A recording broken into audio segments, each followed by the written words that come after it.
Happy Birthday to you. Das ist Marios Highlight, die DNS-Regeln.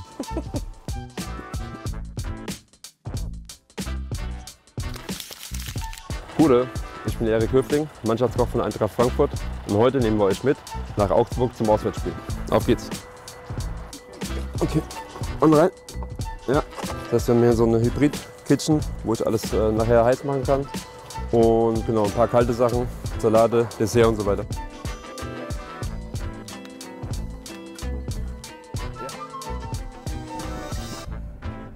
Jetzt sind wir unterwegs auf der Autobahn Richtung Augsburg. Jetzt habe ich ein bisschen Zeit, euch ein bisschen was zu erzählen, ja, was hier so passiert ist heute Morgen. Ja, heute Morgen habe ich die ganzen Sachen eingepackt, vorbereitet, was ich mitnehme. Wir produzieren das Essen, was wir nach dem Spiel im Stadion haben, produzieren wir im Profi-Camp, packen das ein, nehmen das mit.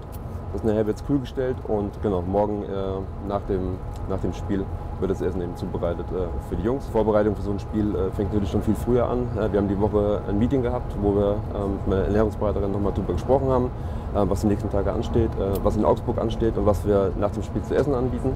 Hallo, ich bin der Stefan Eisler, bin schon seit Jahren Mannschaftskoch für nach dem Spiel. Verköstige ich die Jungs immer in Absprache mit der Anna. Mein Name ist Annalena van der Vellen, ich bin Ernährungsexpertin bei Eintracht Frankfurt. Ich betreue die Spieler individuell mit Ernährungsthemen, individuelle Beratung und stimme mich immer eng ab mit der Küche für Speisepläne und alles Mögliche, was das Thema Ernährung angeht. Außerdem ist mein Kollege Stefan für die internationalen Auswärtsspiele zuständig.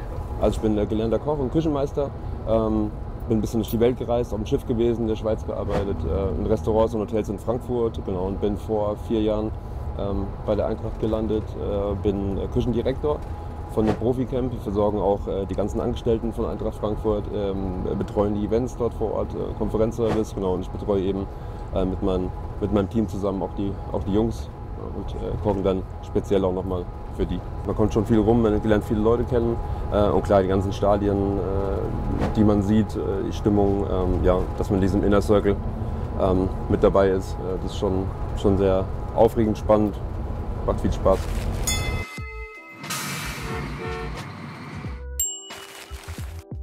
So, jetzt sind wir gleich in Augsburg am Hotel und jetzt laden wir alle zusammen die Sachen aus und dann geht's für jeden weiter. Von mir Freiwillige vor, Freiwillige vor.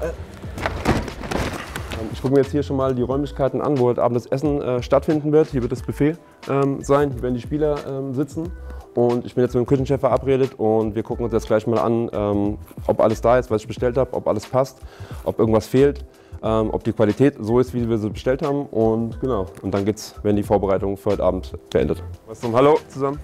Also die kommen, die landen um 5:45 ungefähr und brauchen eine halbe Stunde. Also es ist so, wenn sich was verändert vom Plan her oder später ankommen, dann Bescheid. Ansonsten machen wir Standby mit dem Kalten um 1:30 und das Warme alles um 5:45 vor, wo alles steht, alles ist. Hier noch Mitschweiß? Ja. Weißt du, wie gehabt? Ja. Was soll ich jetzt sagen? Was, genau, immer mit, aber Apfelmus und. Genau, Apfelmus. Hier und da steht so viel. Genau, Fisch, Kalbsfilet, Lammrücken. Okay. Kartoffelgratin. Macht ihr mir bitte von denen auf jeden Fall 2 Stück durchschießen? Ja. Ganz durch, dass wir den nicht dann alle mit abwarten. Ich brauche, dass ihr genug Tomatenpesto am Start habt, weil im Moment essen so 99% essen Tomatenpesto, nur dass wir da. Okay, perfekt. So, jetzt fangen wir an, das Buffet langsam aufzubauen. Das muss immer ein bisschen zeitversetzt früher passieren, weil man muss immer noch mal alles kontrollieren, muss immer noch mal gucken, ob alles passt. Eventuell muss noch was geändert werden, umgestellt werden. Deswegen, und weil die Jungs dann, wenn die kommen, wollen die sofort essen in der Regel. Und ja, deswegen muss quasi alles stehen, alles heiß sein und alles tipptopp sein. Und deswegen fangen wir jetzt schon an aufzubauen. Du musst immer bei allen alles nachgucken, alles nachkontrollieren. Das Wichtige ist heute viele Kohlenhydrate essen, viel aufladen. Deswegen gibt es immer Nudeln, es gibt Reis, es gibt Fisch, es gibt Fleisch.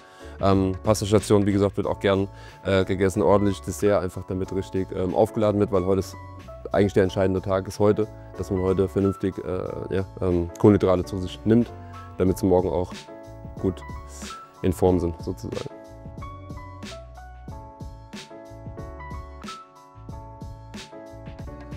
Tipptopp, mein Lieber. Wie immer.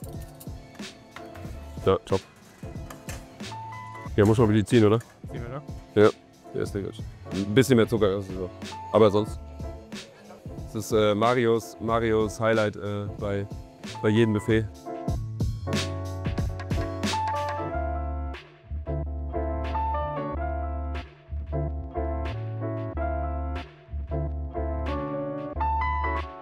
Auch wichtig, die Suppe muss immer richtig heiß sein. Das wird nämlich unser Franco Leonti nicht so begeistert, wenn es nicht knallheiß ist.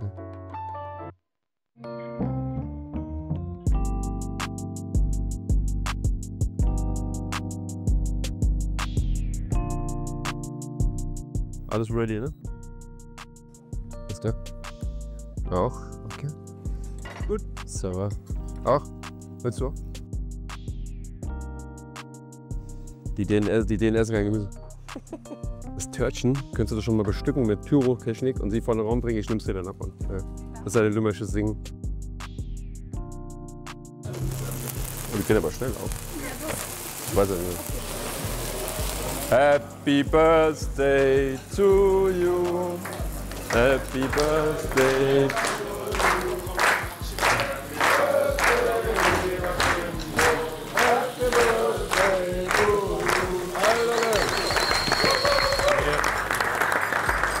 Männer, wie schon heute Morgen, als meine Torhüter mich überrascht haben, freue ich mich, dass ich meinen Geburtstag mit euch verbringe. Ne?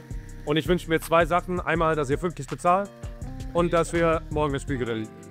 Danke euch.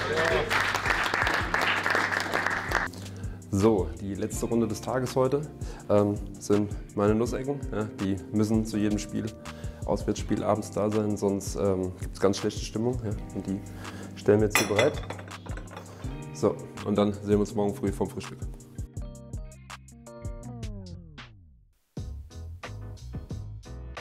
So, guten Morgen.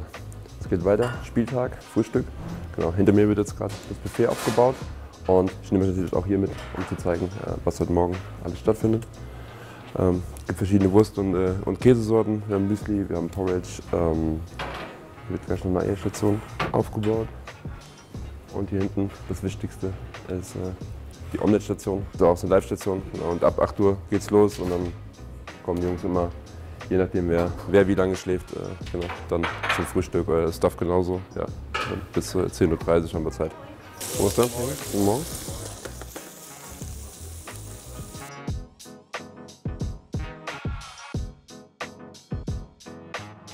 Okay.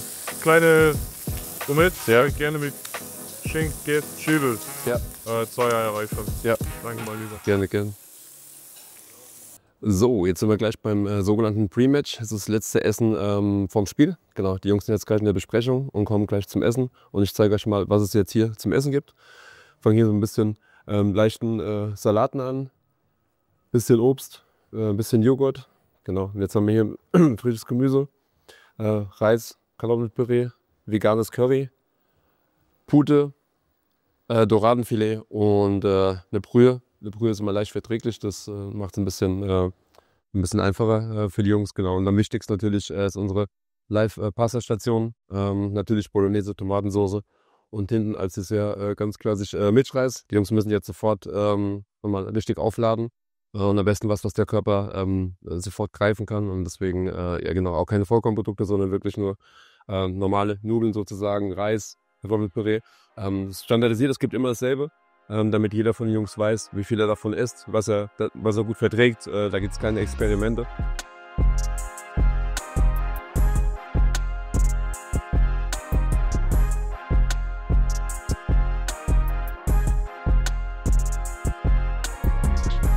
Dankeschön an alle. War tipptopp. Danke euch. So, genau, wir sind jetzt auf dem Weg ins Stadion. Ich fahre heute mal eines von unseren Poolautos hinter dem Bus gleich her. Die Jungs haben noch Besprechung, danach geht es ab im Bus und dann fahren wir direkt durch mit Polizei ins Stadion.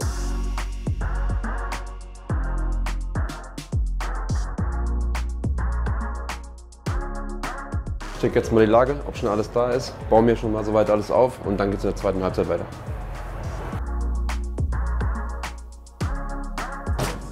Achso.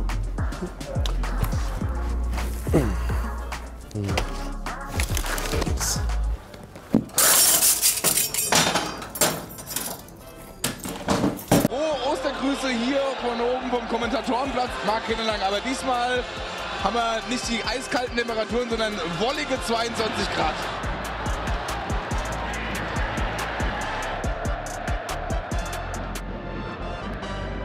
Und jetzt müsste eigentlich auch gleich Halbzeit sein. Florian Badstübner sieht das ähnlich. Pfeift zum Pausentee. 0:0. So, jetzt sind wir hier in der Kabine, vor der Kabine, und hier wird das Buffet vorbereitet. Ich baue alles auf. Gibt Kuchen, gibt Obst und nachher die Hauptgänge dann kurz vor Spielende wird alles als Buffet aufgebaut. Ja, und danach können die Jungs essen, wenn sie fertig sind. Wichtig ist, ne, dass die Sachen da sind, dass heiß sind, dass wir Teller haben, Besteck haben, To-Go-Geschirr haben. Aber das ist soweit alles. Ansonsten muss man mit dem arbeiten, was man zur Verfügung gestellt bekommt. Ne? Jedes Spiel was anderes. Also es gibt immer Kuchen, es gibt immer Obst, aber auch das ändert sich. Ansonsten es gibt mal Burger, es gibt mal Club-Sandwich, es gibt mal Geschnetzeltes. Das ist immer unterschiedlich. Und was ist wichtig so nach dem Spiel? Nach dem Spiel eigentlich, dass gegessen wird. Ne? Die müssen ihre Speicher direkt wieder füllen. Im besten Fall mit Kohlenhydraten und Proteinen. Genau, und deswegen, und damit sie auch alle Lust haben zu essen, versuchen halt eben Sachen zu machen, die sie halt richtig Bock haben. Aber es ist immer unterschiedlich. Ne? Es kommt immer aufs Spiel an, es kommt darauf an, auf die Belastung an, es kommt darauf an, der eine kann nach dem Spiel gar nichts essen, andere, die nicht gespielt haben, essen in der Regel mehr. Also es ist immer ein bisschen unterschiedlich. Kommt auch an, was es gibt, natürlich auch. Ich habe eine Lachsseide mariniert. Die gibt es nachher mit so einer Pita, mit Rucola und Mango. Und ich habe Parmesan, Conchiglioni gemacht. Genau, mit Tomaten, Hähnchenbrust und Parmesan. Genau, und noch ein bisschen gegrilltes Gemüse dazu. Das ist so der Plan. Plus hier jetzt noch ein paar Focaccias, die einfach auch nachher so auf dem Tisch stehen, dass man sich einfach so nehmen kann. Das ist einfach schnell gegessen. Und wie gesagt, das Wichtigste ist, dass gegessen wird. Von denen habe ich 15 Stück mitgebracht, genau halbiert, dann 30. Aufgeteilt in vegetarisch, nicht vegetarisch. Dino packe ich noch einen ein, weil der ist ja Vegetarier. Und genau, der hat meistens keine Zeit, der geht direkt zur Pressekonferenz nach dem Spiel. Er zieht sich um und geht zur Pressekonferenz, und schon nach der Pressekonferenz fahren wir eigentlich direkt wieder ab. Und deswegen mache ich dem sein Essen dann quasi schon fertig, dass er das mitnehmen kann. Oder stellt es ihm schon in den Bus, je nachdem was dazu. Pizza und sowas natürlich nicht möglich, also weil ich habe einfach keinen Pizzaofen dabei, und der Aufwand, weil wir das alles selbst produzieren und selbst herstellen. In Frankfurt wäre einfach zu groß, aber es gibt schon mal Spiele, wo wir dann einfach im Stadion das absprechen und Pizza bestellen. Das haben wir in Leipzig so gemacht, als wir dann Pokal gespielt haben zum Beispiel. Also so Aktionen gibt es auch mal. Ist natürlich nicht die Regel, weil gerade in der Crunch-Time mit englischen Wochen und so weiter ist es nicht so von Vorteil, wenn nicht so sauber gegessen wird, ne, nach den Spielen auch. Ja. Auch wenn die meisten Jungs keinen Bock haben nach dem Spiel. Reis und Hähnchen zu sehen, das verstehe ich auch. Deswegen muss man da immer gucken, dass man ein bisschen Abwechslung da reinbringt.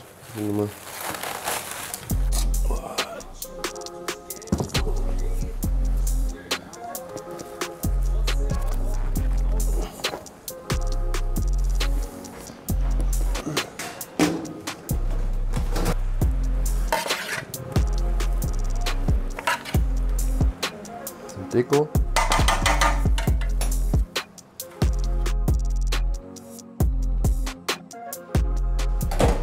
Tipptopp. So viele Mannschaften bestellen das Essen beim Stadion-Caterer. Genau, aber das ist nicht unser Anspruch. Unser Anspruch ist, selbst zu produzieren, damit wir auch wissen, was drin ist, ne? Damit man auch darauf reagieren kann, weil auf das, was im Stadion, was der Caterer bereitstellt, hat man halt relativ wenig Einfluss. Dafür bin ich auch da.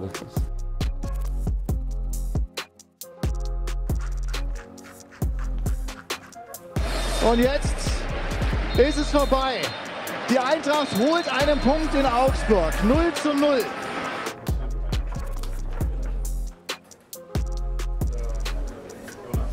Hast du? Weißt du das? Top, Dankeschön.